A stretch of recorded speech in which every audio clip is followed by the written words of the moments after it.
विविध भारती की स्वर्ण जयंती पर एक जलसा। हर हफ्ते बीते हुए लम्हों को फिर ढूंढ लाने का नायाब मौका।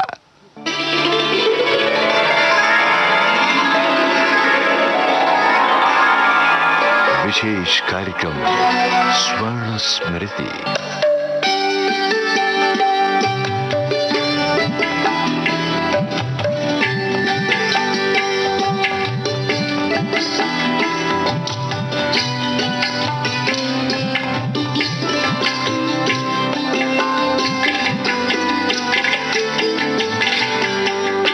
नमस्ते दोस्तों, हाजिर हूँ मैं आपकी रेडियो सखी ममता सिंह। दोस्तों, आज हम विविध भारती के विशाल संग्रहालय में जब स्वर्ण स्मृति के मोती ढूंढ रहे थे, तब हमारी नजर पड़ी इन मोतियों पर, जिनमें एक कहानी थी और एक मोती में झलक रहा था राजस्थान का रंग। मतलब भाई जरा ठहरिए, बताते हैं। पहले ये कहानी तो सुन लीजिए, जो खास आपके लिए हम खोज कर ले आए हैं विविध भारती के संग्रहालय से। दोस्तों, रस विहार नाम से अरसा पहले विविध भारती पर एक कार्यक्रम होता था। उसी कार्यक्रम से हम पेश कर रहे हैं ये कहानी पपीहा। आलेख और निर्देशन मधुवंती मीराशी का है, स्वर चंद्रकांता माथुर का। तो चलिए सुने कहानी पपीहा।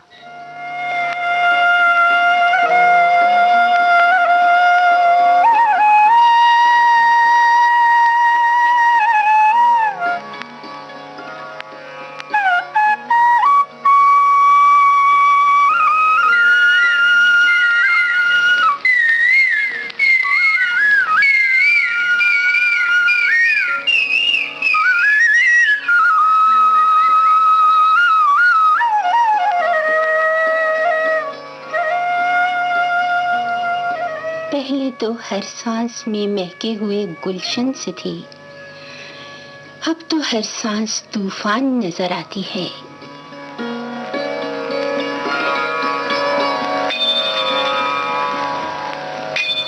काश तन्हाई का ये आलम गुंजारों में बदल जाता। वीरानी के ये पल अजीब सा वातावरण पैदा कर रहे हैं। कभी ख्याल में भी ना आया था कि तुमसे दूर रहकर इस तरह कशमकश की जिंदगी बितानी पड़ेगी। लगता है इस दर्द भरे समंदर में आज सब कुछ डूब जाएगा। हद इस पर पपीहे की ये दर्द भरी पुकारी रह रह कर दिल में टीस पैदा कर रही है। आसमान ने रिमझिम सी और मेरी आंखों ने सावन भादों से नाता जोड़ रखा है। दिन तो किसी तरह गुजर जाते हैं, पर ये भयावनी लंबी सयाह रातें काटे नहीं कटती। ऊपर से बरखा के घुंघरुओं की रुन झुन तड़पा तड़पा जाती है। दिन बीतते चले जा रहे हैं। ऐ मेरे हमसफर, तुम्हारी याद का दामन थामी इस बेनूर जिंदगी के दिन गुजार रही हूँ। कितने दिनों के बाद आज दरवाजे की चौखट तक आई हूँ, एक आस लिए कि शायद तुम्हारा पैगाम मिले। अपनी कल्पना लोक में न जाने तुम्हें कहाँ कहाँ ढूंढ आई हूँ, पर सब बेसूद। तुम निष्ठुर नहीं, ना आना था सो ना आए, और अब फिर वही खोखला सा सूनापन दिल को कचोटने लगा है। जी करता है जोर से चीख कर कहूं, ओ निर्मोही, कभी इस दुखिया की भी सुध ली जो तुम्हारी याद में खोई दिल दिल क्षमा की मानिंद चल रही है। दिन बीते, मौसम बदले, लेकिन तुमने इधर का रुख न किया। दूर सखी सहेलियों की ये खनकती हंसी दिल के सोए अरमान जगा रही है। और ये रात रानी भी तो माथे पर चांद का झूमर दिए तारों भरा आंचल लहराती नीलम के फर्श पर इठलाने लगी है। ये फूल, ये कलियां, लगता है जैसे अपने हमनशी को पाकर खुमारी में झूम रही हैं। और इधर अपनी मजबूरी का ये आलम है कि नजरें तुम्हें दूर तक खोजती हुई सूनेपन से टकराकर बेबस सी लौट आती हैं। दिल हर आहट पर सोचता है शायद तुम आ रहे हो, इस दूधिया चांदनी की वजह से दिल की तमन्नाएं करवटें बदलने लगी हैं।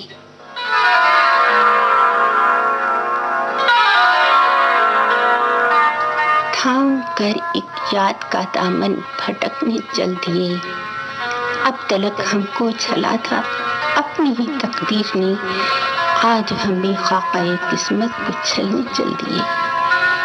अभी तक देखी थी दर्पण हर लहर हर मौज की, अब किनारों की तरह हम भी तड़पने चल दिए।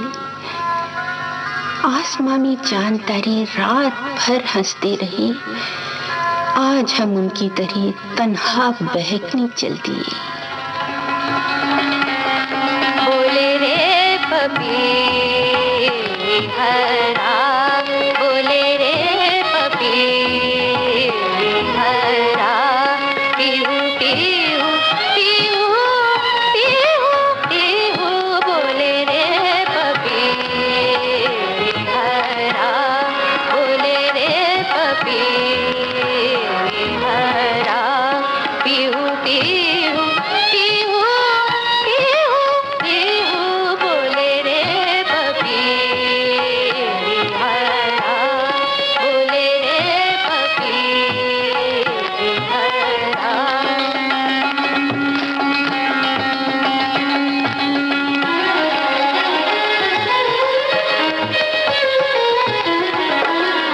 आज भी ना पावन कह गए, आज भी ना पावन कह गए, जियारा तरसे बदरा गरजे, आँखियों से प्यार बरसे, जियारा तड़पे रे, पीहू पीहू पीहू पीहू पीहू, बोले रे पपी हरा।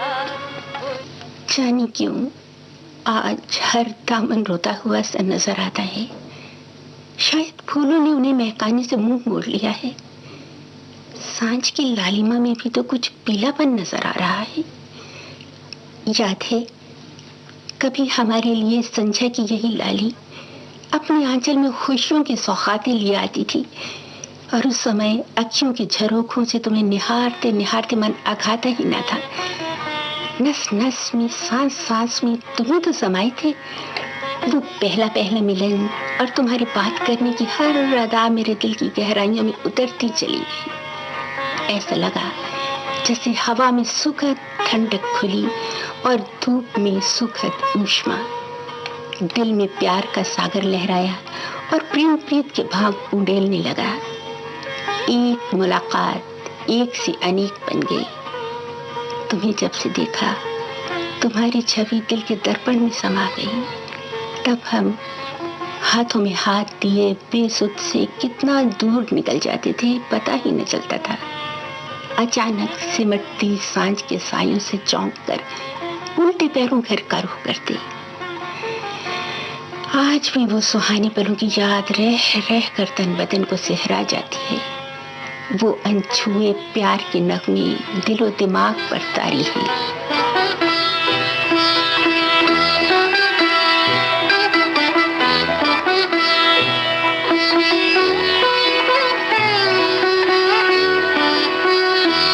पिया ऐसो जिया में समाए गयो रे, कि मैं तन मन की सुध बुध गवा बैठी। पिया ऐसो जिया में समाए गयो रे, कि मैं तन मन की सुध बुध गवा बैठी। हर आहट पे समझे वो आए गयो रे, हर आहट पे समझे वो आए गयो रे। झट घूंघट में मुखड़ा छुपा बैठी। पिया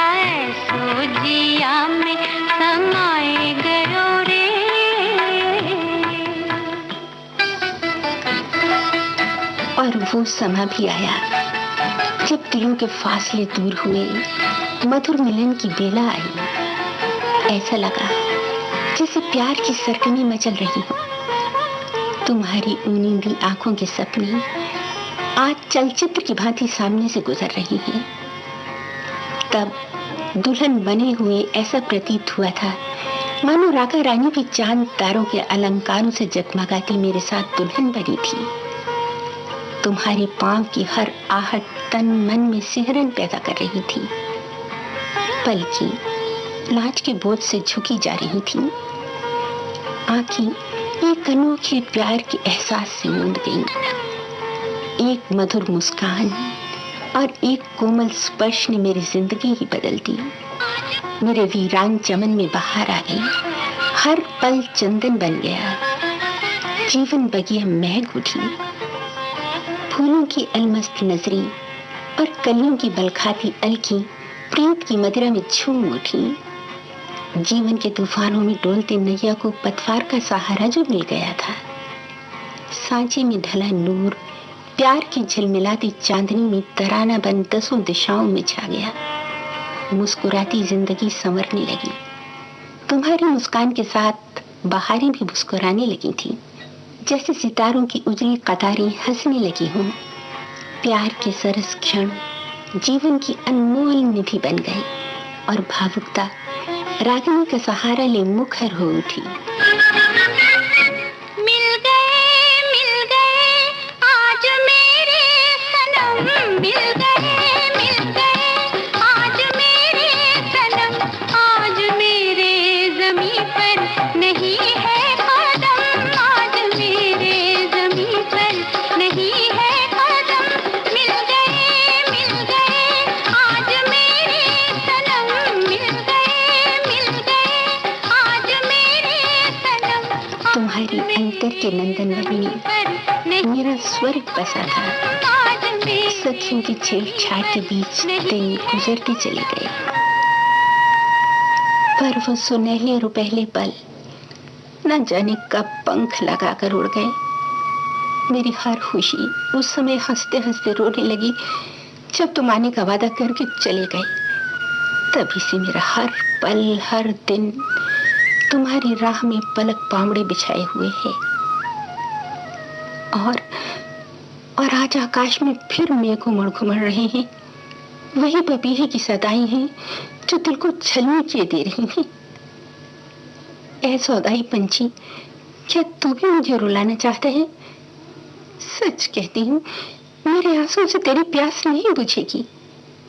ऐ काली खटाओ, तुम ही मेरे जीवन साथी को ले आओ। तुम ही इतना जोर से गर्जन करो जिसे सुनकर वो जल्दी से यहाँ चली आई। पपीहे, जिस तरह तू स्वादी बूंद के लिए तरस रहा है, वैसे ही मैं भी अपनी तरस के लिए विकल हूँ। बोले रे पपी हरा, बोले रे पपी हरा, जित घन भर दे जित मन प्यासा, जित मन प्यासा, जित मन तरसे।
पपीहा। अभी आप सुन रहे थे ये कहानी। स्वर था चंद्रकांता माथुर का, आलेख और निर्देशन मधुवंती मीराशी का था और ये कहानी हम आपके लिए खोज कर ले आए विविध भारती के संग्रहालय से।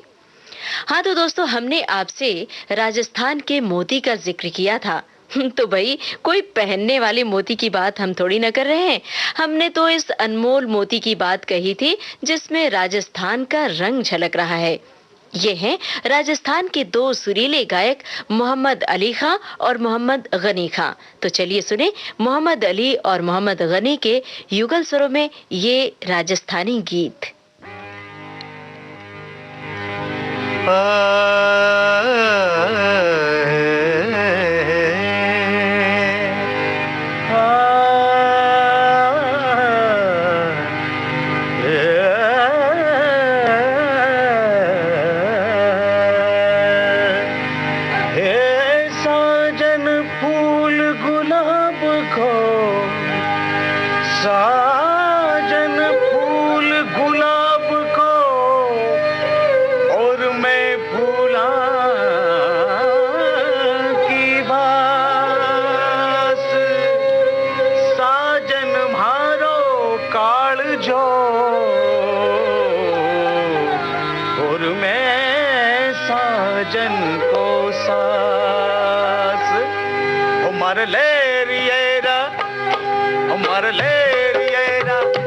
रुपया रोकड़ा सा हमारे ले रिएरा 900 रुपया रोकड़ा सा अब मन लाई दे ढोला ले रियो सा अब मन लाई दे ढोला ले रियो सा मार ले रिएरा अरे रर मार ले रिएरा 900 रुपया रोकड़ा सा अब मन लाई दे ढोला ले रियो सा अब मन लाई दे रे ढोला ले रियो सा ओ मन लाई दे रे गोरीरा ढोला ले रियो सा ओ मन लाई दे रे जोड़ीरा ढोला ले रियो सा मर ले रिएरा अरे मर ले रिएरा 900 रुपया रोकड़ा सा अब मन लाई दे रे ढोला ले रियो सा अब मन लाई दे रे ढोला ले रियो सा रे ढोला ले रियो सा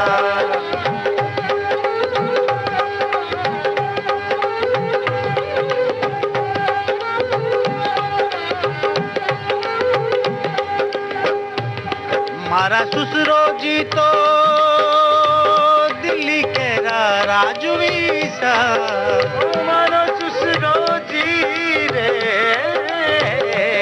मारो ससुरो जी तो दिल्ली के राजवी सा हमारे सासू जी रे घर का मालिक सा हमारी सासू जी रे घर का मालिक सा मर ले रिएरा अरे मर ले रिएरा 900 रुपया रोकड़ा सा अब मन लाई दे ढोला ले रियो सा अब मन लाई दे ढोला ले रियो सा ओ ले रियो सा रे ढोला ले रियो सा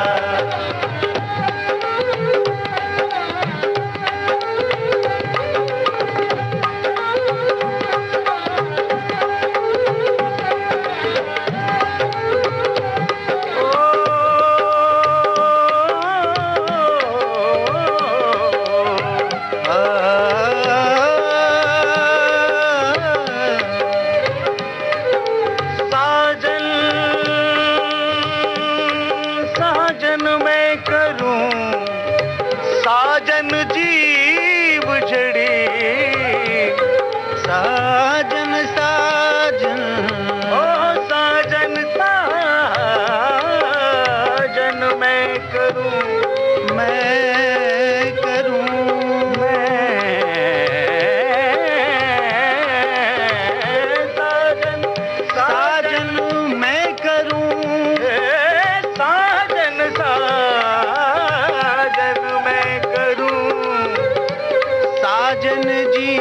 जड़ी रे, साजन साजन मैं करूं, साजन जीव जड़ी,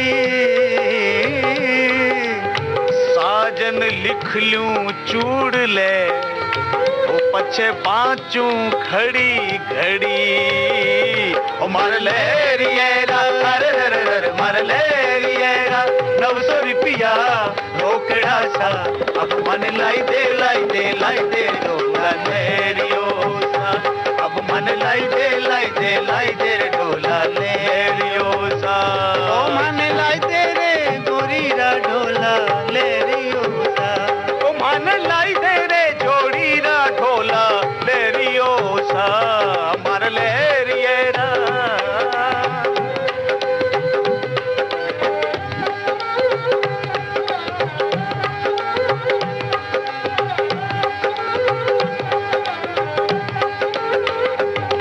मारा जेठ सा तो हटा मैला हीरो सा, ओ मारा जेठ सा तो हटा मैला हीरो सा, हटा मैला हीरो सा, मारा जेठ सा, मारा जेठ सा हटा मैला हीरो सा। हमारी जेठानी तो, हमारी जेठानी तो हटा मैली चुनड़ी सा, हमारा जेठानी तो हटा मैली चुनड़ी सा। ओ मारो देवरियो तो नकराड़ो रे, मारो देवरियो तो तारा बिच में चांद सा, हमारी देवरानी तो, हमारी देवरानी तो आभे केरी बिजली सा, हमारी देवरानी तो आभे केरी बिजली सा। मार लेरिएरा, मार लेरिएरा, 900 रुपया रोकड़ा सा, अब मन लाई दे लाई दे लाई दे रे डोला लेरियो सा, ओ डोला लेरियो सा रे डोला लेरियो सा, डोला लेरियो सा रे डोला लेरियो सा, डोला लेरियो सा रे डोला लेरियो सा। तो दोस्तों ये था मोहम्मद अली खां और मोहम्मद गनी खां के युगल स्वरों में एक राजस्थानी गीत। और कार्यक्रम के अंत में आपको सुनवा रहे हैं ये लघु कथा सुघड़ यशोदा। लेखिका हैं शीला शर्मा, कलाकार सरल कुमार। अजी सुनते हो, घर में शाम की सब्जी के भी पैसे नहीं हैं। पतिदेव दफ्तर जाने लगे तो यशोदा रसोई से बोली, तो मैं क्या करूं, तुम्हें तो कितना भी दो कभी पूरा नहीं पड़ता। सुघड़ औरतें वो होती हैं जो पति की कमाई में से उल्टा बचा देती हैं, और एक तुम हो जो सुबह शाम की सब्जी के लिए हाथ फैलाती हो। मैं जाता हूँ दफ्तर, जो जी में आया करो, मुझे नहीं मालूम। और उत्तर के साथ साथ उत्तर देने वाला भी बाहर चला गया। पड़ोस की खिड़की खुली और पड़ोसी ने खिड़की से झांक कर आवाज लगाई, जसोदा, अरे ओ जसोदा, कहाँ चली गई री? ये कैसा शोर मचा रखा था आज दिन में तूने? यशोदा मन ही मन पति को कोसती हुई घर में मुंह फुलाए बैठी थी। पड़ोसिन की आवाज सुनी तो खिड़की पर आ गई और बोली, अरे चाची, मैं कब कहती हूँ कि शोर मचाओ? शाम की सब्जी के लिए घर में टका तक नहीं है, कुछ बोलो तो सारा मोहल्ला सिर पर उठा लेंगे। कहते हैं पैसे घर में से निकालो। अब तुम ही बताओ, घर में से कहां से निकालूं मैं? चाची, पड़ोसिन के नाते तुम ही कुछ समझाओ ना उन्हें। मैं बताऊं बेटा, घर में कुछ रद्दी बद्दी है, कुछ कहे को चाची, ढेर की ढेर पड़ी है, तो उसे बेच दो ना, अच्छे दाम में बिक जाएगी। शाम की सब्जी की क्या बच्ची, पूरी दावत के पैसे निकल आएंगे। हाँ, ये बात है। तो लो चाची, मैंने अभी बेची। ये कहकर यशोदा अंदर चली गई। शाम को यशोदा के पति जब खाना खाने बैठे तो भरी हुई थाली देखकर उछल से पड़े और बोले, आहा, आज तो तुमने पूरी दावत कर दी यशोदा। तुम तो कहती थी शाम की सब्जी तक के पैसे नहीं है और यहाँ इतना सामान बन गया। तुम कहते थे ना सुगड़ औरतें घर पे से पैसे निकाल लेती हैं, तो मैंने आज घर में बैठे बैठे 15 रुपए निकाल लिए। भाई वाह, बड़ा कमाल किया। और खाना भी बहुत अच्छा बना है। बस ऐसे ही काम किया करो तो काहे को घर में कलह मचे। पर ये तो बताओ तुमने किया क्या? यशोदा ने लापरवाही से उत्तर दिया, मैंने रद्दी बेच दी। पतिदेव फिर उछल पड़े और बोले, शाबाश, ये काम है सुखड़ औरतों के। बहुत अच्छा किया, मैं बहुत खुश हूँ। रद्दी की रद्दी बिक गई और पैसे के पैसे मिल गए। फिर कुछ सोचकर पति ने यशोदा से दूसरा प्रश्न पूछा, पर यशोदा इतनी रद्दी आई कहाँ से? ये भी तुमने खूब पूछी। ढेरों तो पड़ी थी तुम्हारे कमरे में। अरे वही तुम्हारी खटिया के नीचे जितनी निकाली उतनी ही और निकलती आई, खत्म ही ना होती थी। उत्तर सुनते ही उसका पति चौंक सा गया। मेरी खटिया के नीचे? हाँ, क्या गजब कर दिया तुमने? वो तो मेरी दफ्तर की फाइलें थी। पर गृहिणी पाकर कौन अपने को धन्य ना समझेगा। सुघड़ यशोदा अभी आप सुन रहे थे शीला शर्मा की लिखी ये लघु कथा। कलाकार थे सरल कुमार। ये इश्क इश्क है, इश्क इश्क ये इश्क इश्क है, इश्क इश्क ये इश्क इश्क है। जासूद की हालत को जासूद ही समझेगा। मैं शमा से कहता हूँ, महफिल से नहीं कहता, क्योंकि ये इश्क इश्क है, इश्क इश्क ये इश्क इश्क है। शहर तक कक्का है अंजाम जलकर खाक हो जाना। शहर तक कक्का है अंजाम जलकर खाक हो जाना। बने महफिल में कोई शमाया परवाना हो जाए, क्योंकि ये इश्क इश्क है, इश्क इश्क ये इश्क इश्क है, इश्क इश्क ये इश्क इश्क है।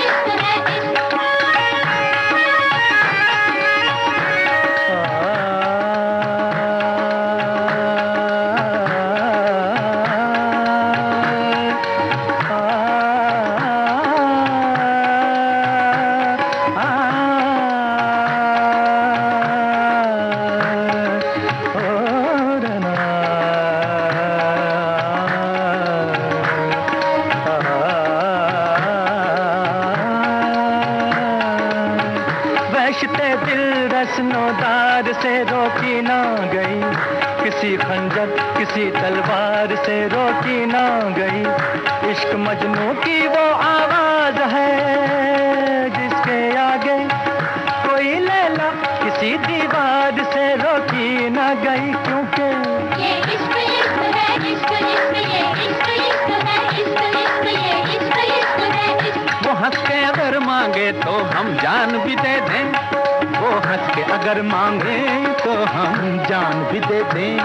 ये जान तो क्या चीज है, ईमान भी दे दे, क्योंकि ये इश्क इश्क है, इश्क इश्क ये इश्क इश्क है, इश्क इश्क ये इश्क इश्क है। नाज़ो अंदाज से कहते हैं कि जीना होगा, जहर भी देते हैं तो कहते हैं कि पीना होगा। नाज़ो अंदाज से कहते हैं कि जीना होगा, जहर भी देते हैं तो कहते हैं कि पीना होगा। जब मैं पीता हूँ तो कहते हैं कि मरता भी नहीं, जब मैं मरता हूँ तो कहते हैं कि जीना होगा। ये इश्क इश्क है, इश्क इश्क ये इश्क इश्क है, इश्क इश्क ये इश्क इश्क है। मज़हबे इश्क की हर रस्म कड़ी होती है, हर कदम पर कोई दीवार खड़ी होती है। इश्क आजाद है, इश्क आजाद है, हिंदू ना मुसलमान है। इश्क आप ही धर्म है और आप ही ईमान है। इश्क जिससे आगा नहीं शेख बरमन दोनों, उस हकीकत का गरजता हुआ ऐलान है। इश्क इश्क ना पूछे ओए, इश्क ना पूछे दीन धर्म नो, इश्क ना पूछे जाता। इश्क ते हथों गर्म लहो विच डुबिया लख कराता देवे। इश्क ये इश्क इश्क है, इश्क इश्क ये इश्क इश्क है, इश्क इश्क ये इश्क इश्क है। राह उल्फत की कठिन है, इसे आसान न समझ, क्योंकि ये इश्क इश्क है, इश्क इश्क ये इश्क इश्क है, इश्क बहुत कठिन है, बहुत कठिन है डगरपन घटकी, बहुत कठिन है डगरपन घटकी, डगरपन घटकी, डगरपन घटकी, डगरपन घटकी, डगरपन घटकी। बहुत कठिन है डगरपन घटकी, अब क्या भर लाऊं मैं जमुना से मटकी, क्या भर लाऊं मैं जमुना से मटकी, अब क्या भर लाऊं मैं जमुना से मटकी, क्या भर लाऊं मैं जमुना से मटकी। मैं जो चली जल जमुना फरन को देखो तो फिर मैं जो चली जल जमुना फरन, नंद को छोड़ मोहरों की ठाड़ो तो क्या भर लाऊं मैं जमुना से मटकी, क्या भर लाऊं मैं जमुना से मटकी। हाँ क्या भर लाऊं मैं जमुना से मटकी, अब लाज राख मोरे घूंघट पटकी, लाज राख मोरे घूंघट पटकी, अब लाज राख मोरे घूंघट पटकी। लाज राख मोरे घूंघट पटकी, लाज राख मोरे घूंघट पटकी। मर निधर धनि पमा माजे निधर निधर नित नित धनि तनि धनि दपा दप मम प पता। लाज राख मोरे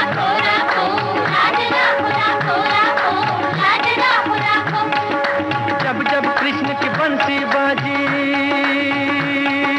हो, जब जब कृष्ण की बंसी बाजी निकली राधा सज के,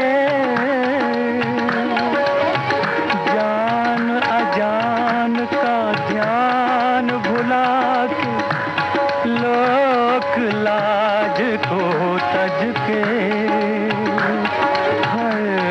बन बन डोली जनक दुलारी, पहन के प्रेम की माला,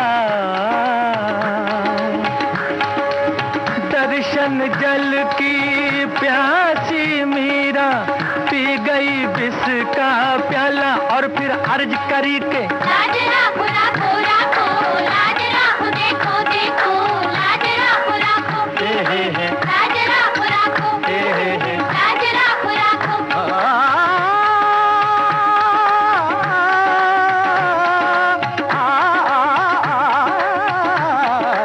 इश्क इश्क है, इश्क इश्क ये इश्क इश्क है, इश्क इश्क ये इश्क इश्क है, इश्क। अल्लाह रसूल का फरमान इश्क है, यानी हदीस इश्क है, कुरान इश्क है, गौतम का और मसीह का अरमान इश्क है, ये कायनात जिस्म है और जान इश्क है, इश्क सरमद इश्क ही मंसूर है, इश्क मूसा इश्क को है तूर है, खाक को बुत और बुत को देवता करता है इश्क, इंतहा यह है कि बंदे को खुदा करता है इश्क। हाँ इश्क इश्क तेरा इश्क इश्क, हाँ इश्क इश्क तेरा इश्क इश्क तेरा इश्क इश्क इश्क इश्क तेरा इश्क इश्क इश्क इश्क तेरा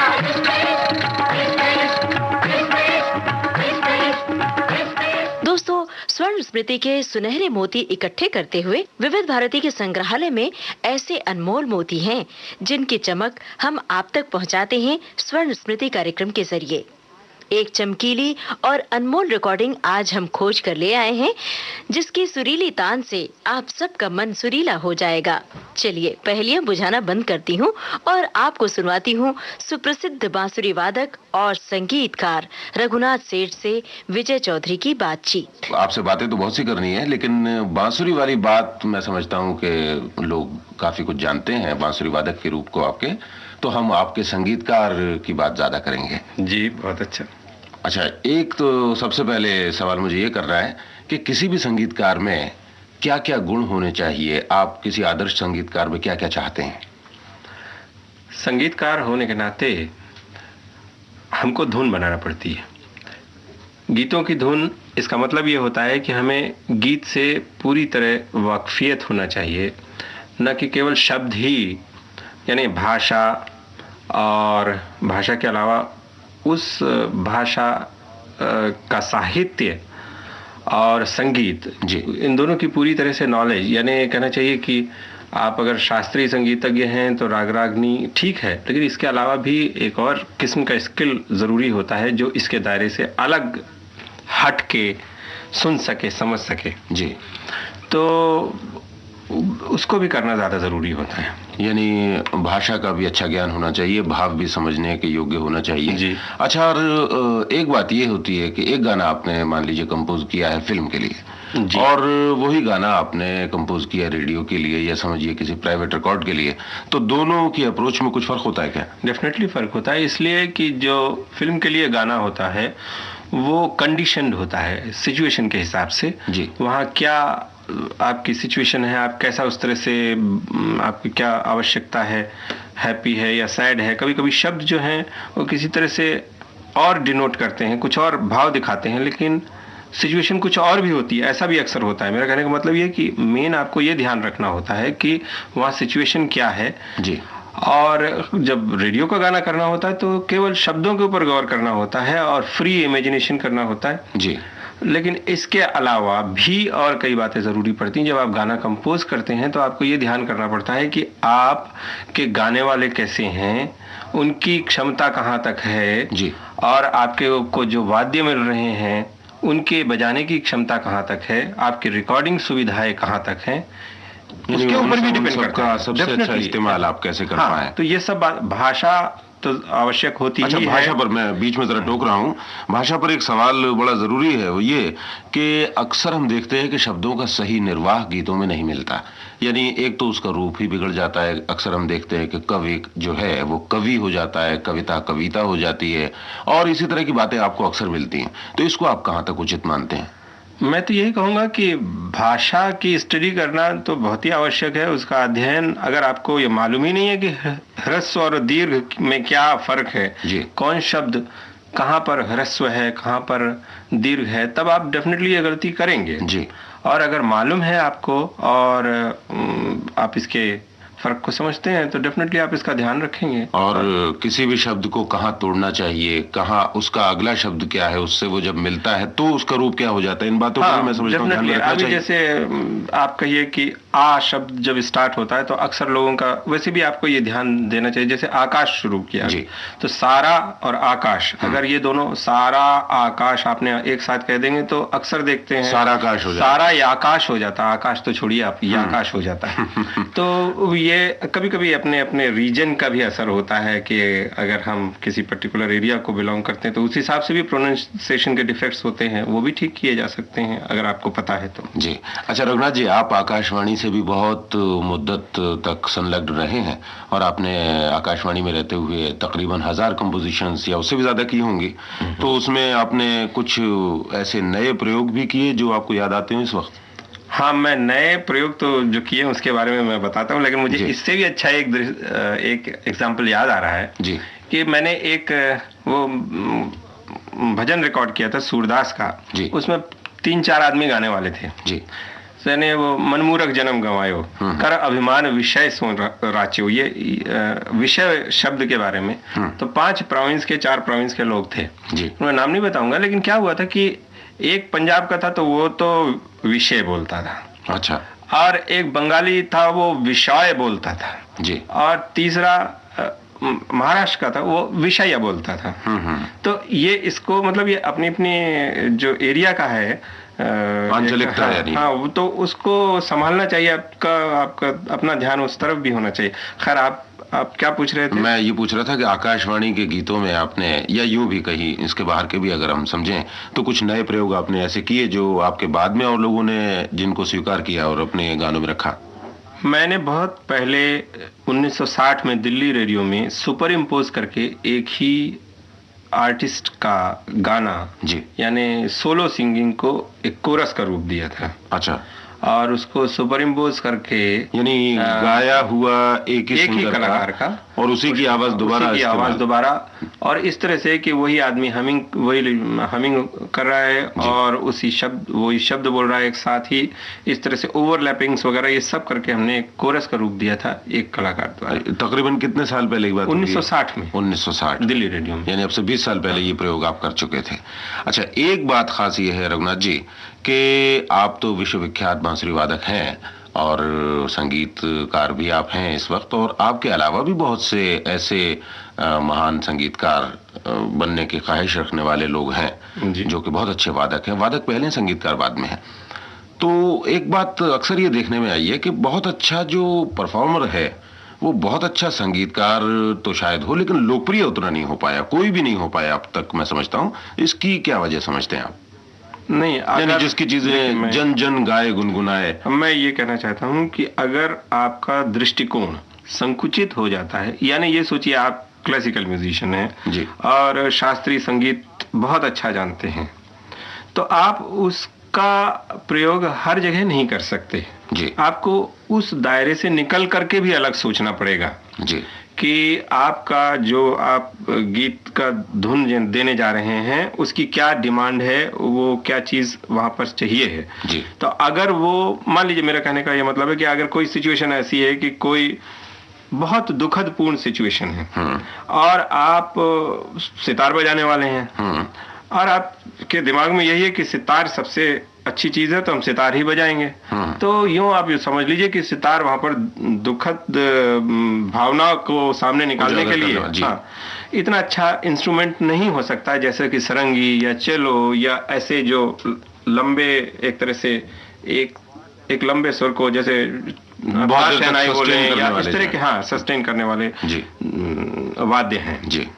तो आपको उनके बारे में सोचना पड़ेगा, और अगर आप ऐसा नहीं करेंगे तो नेचुरली आपका वो इफेक्ट उतना अच्छा नहीं होगा जी जी। अक्सर कभी कभी ऐसा भी अच्छा, एक बात ये कि कंपोजिशन जिस तरह से गाना बजाना सीखने सिखाने की चीज है, तो क्या कंपोजिंग भी सीखी जा सकती है और इसके भी कोई क्लासेस वगैरह आप समझते हैं कि होने चाहिए या होते हों? नहीं, ये तो एक तरह की भगवान की दी हुई चीज है।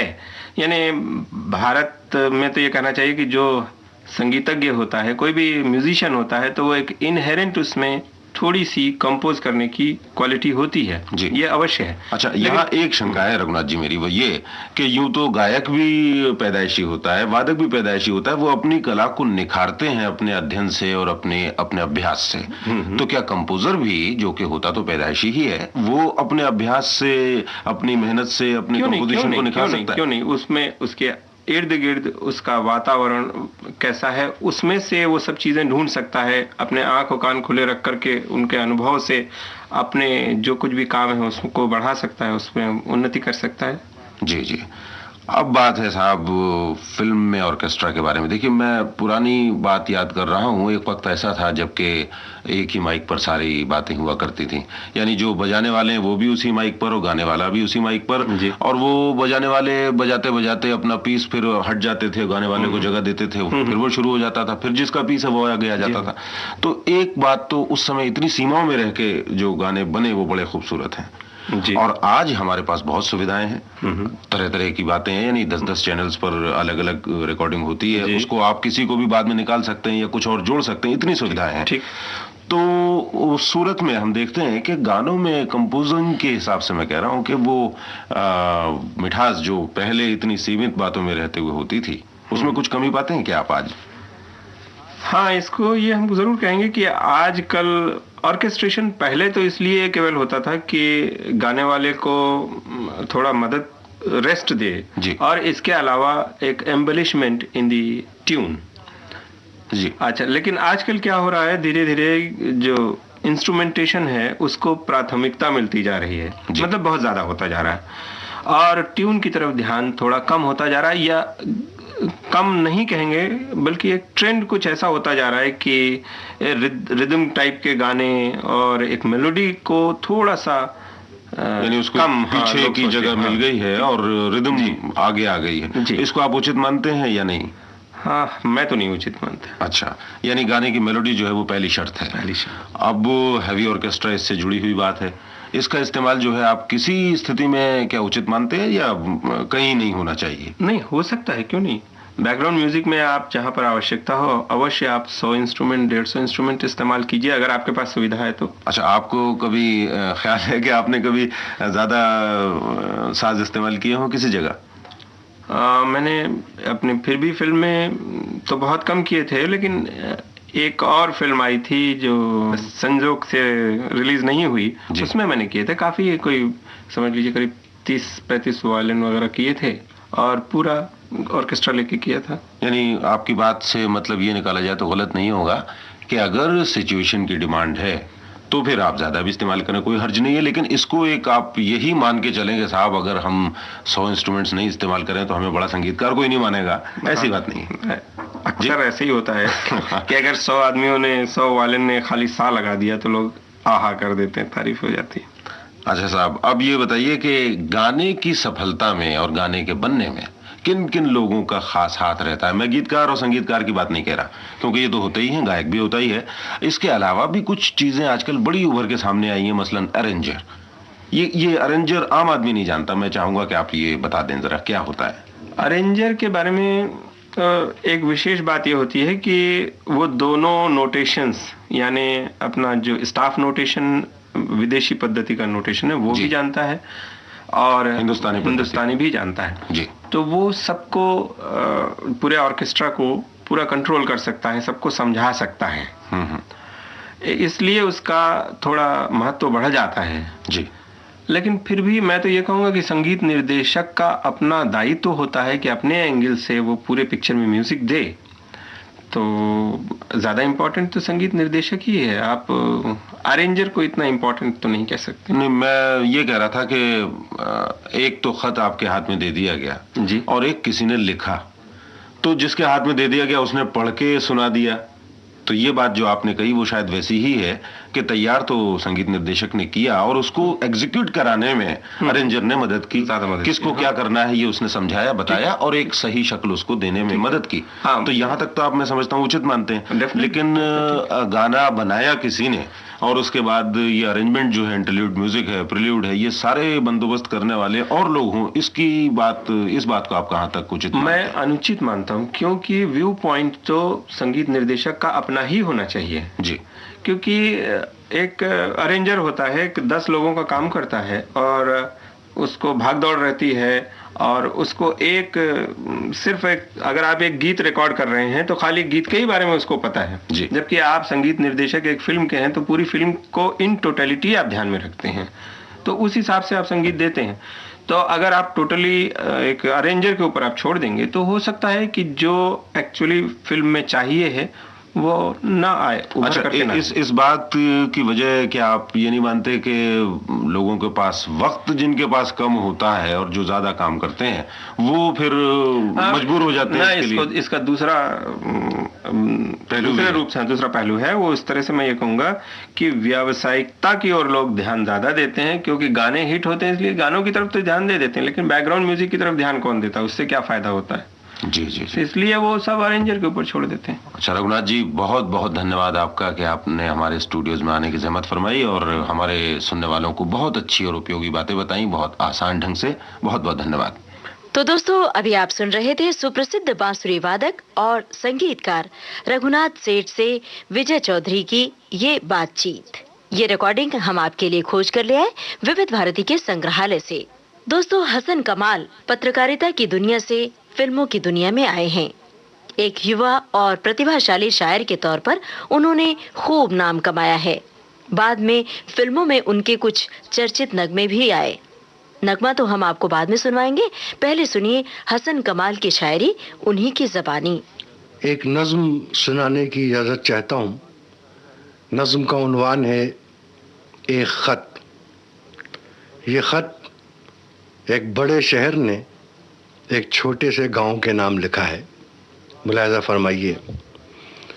बातें, लड़ाई झगड़े, शराबें, मबाहिसे, एक दूसरे की काट, भला अपना जोड़ तोड़, जीने की दौड़ धूप, कमाने की भाग दौड़, हर चीज छीन लेने, झपट लेने की हवस, अब और अपना हाल लिखूं क्या, समझ लो बस, अल्लाह का लाख शुक्र है मैं खैरियत से हूं। बातें, लड़ाई झगड़े, शराबें, मबाहिसे, एक दूसरे की काट, भला अपना जोड़ तोड़, जीने की दौड़ धूप, कमाने की भाग दौड़, हर चीज छीन लेने झपट लेने की हवस। अब और अपना हाल लिखूं क्या समझ लो बस। अल्लाह का लाख शुक्र है मैं खैरियत से हूँ, इस शहर ने गरज मुझे जीना सिखा दिया। तुम अपनी खैरियत से कभी मुत्तला करो, तुम अपनी खैरियत से कभी मुत्तला करो, कुछ अपना हाल गाँव का कुछ माजरा लिखो।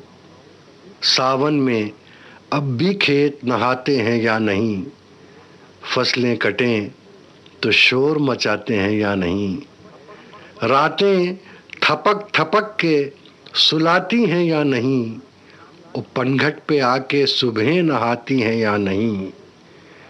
गर हो सके तो प्यार के 2 बोल भेज दो, और मुमकिन अगर हो गांव का माहौल भेज दो। बातें लड़ाई झगड़े शराबें मबाही से। एक गज़ल के चंद अशार पेश कर रहा हूँ।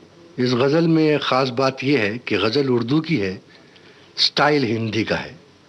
यानी इसमें महबूबा ने शायर से मुखातिब होकर कहा है। मुलाहिज़ा फरमाइए कि कल ख्वाब में देखा सखी मैंने पिया का गाँव रे, कल ख्वाब में देखा सखी मैंने पिया का गाँव रे, कांटा वहाँ का फूल था और धूप जैसे छाँव रे।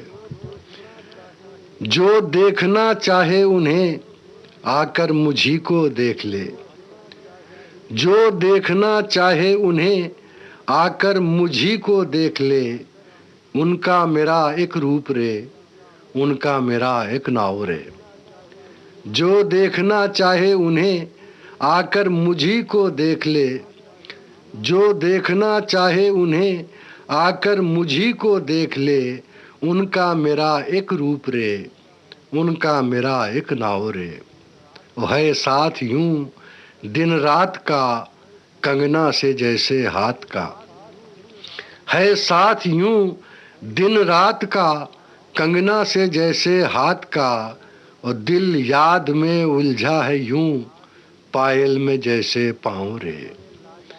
मेहंदी में लाली जिस तरह कानों में बाली जिस तरह, मेहंदी में लाली जिस तरह कानों में बाली जिस तरह, जब यूं मिले तो क्या चले दुनिया का हम पे दांव रे। और सबसे सरल भाषा वही, सबसे मधुर बोली वही, सबसे सरल भाषा वही, सबसे मधुर बोली वही, बोले जो नैना बावरे, समझें जो सैया सांवरे। हम कब मिले कैसे मिले कोई न जाने भेद ये, हम कब मिले कैसे मिले कोई न जाने भेद ये, थोड़ा बहुत जाने हसन लेकिन वो ठहरे बावरे। सबसे सरल भाषा वही, सबसे मधुर बोली वही, बोले जो नैना बावरे, समझें जो सैया सांवरे। तो ये थी दोस्तों हसन कमाल की शायरी, उन्हीं की ज़बानी। हसन कमाल ने फिल्मों के लिए भी बड़े खूबसूरत गीत लिखे। तो चलिए सुनते हैं उन्हीं का लिखा ये गीत फिल्म एतवार से।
भी है।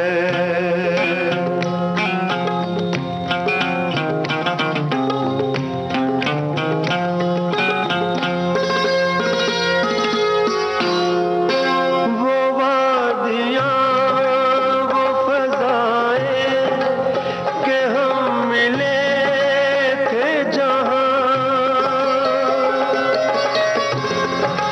वो वादियाँ, वो फज़ाएं कि हम मिले थे जहाँ, मेरी वफ़ा का वहीं पर मज़ार आज भी है।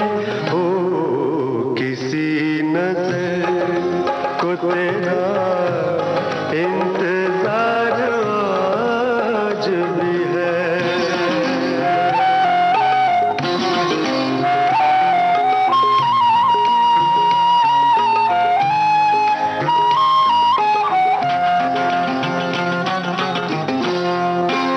न जाने देख के क्यों उनको ये हुआ एहसास, न जाने देख के क्यों उनको ये हुआ एहसास कि मेरे दिल पे उन्हें इख्तियार आज भी है। हो किसी नजर को तेरा इंतजार आज भी है।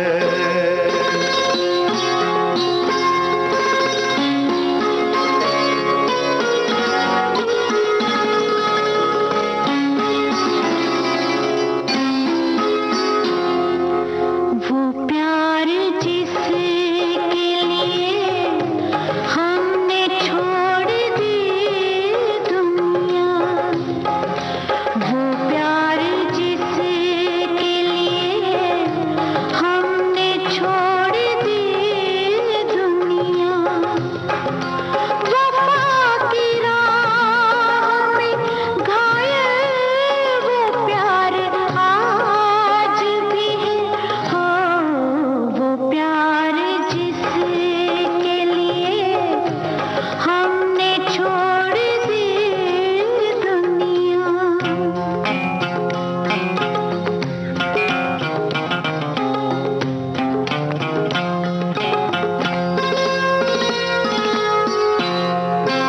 यकीन नहीं है मगर आज भी ये लगता है, यकीन नहीं है मगर आज भी ये लगता है, मेरी तलाश में शायद बहार आज भी है। हो किसी नजर को तेरा इंतजार आज भी है।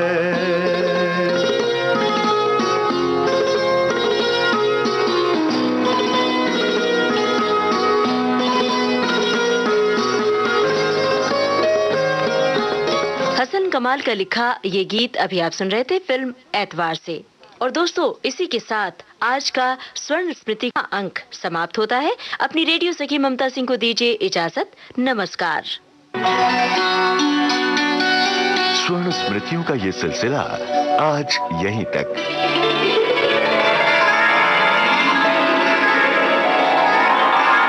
अगले सप्ताह विविध भारती की 50 साला यात्रा में से फिर ढूंढेंगे किसी छूट गए पड़ाव को। तो अगले शनिवार दोपहर 2:30 बजे से फिर सुनिए स्वर्ण स्मृति।